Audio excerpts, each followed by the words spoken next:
What's up, everyone? Welcome to Program Your Remote. Today we're going to be resetting the oil life on a 2021 Mazda 3.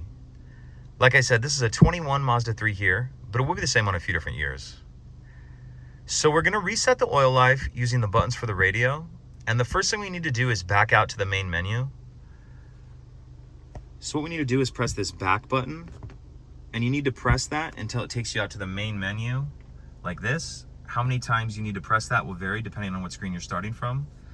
But once you're to this screen, the only buttons we're going to use from here on out are this dial. So when I say I'm scrolling, I'm twisting it. And then when I say I'm clicking it, you're pushing this button in. I'm going to focus in on the screen, so just realize this is the only thing I'm using.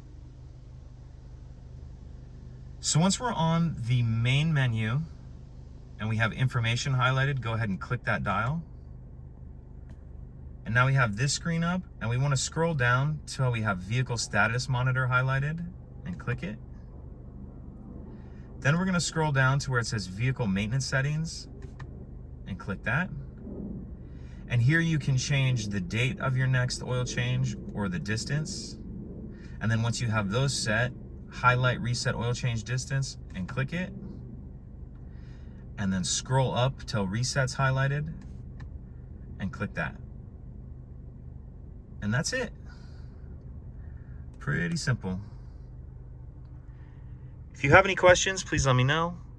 If you could take a second to like and subscribe, it helps us out, and I'd appreciate it. Thank you.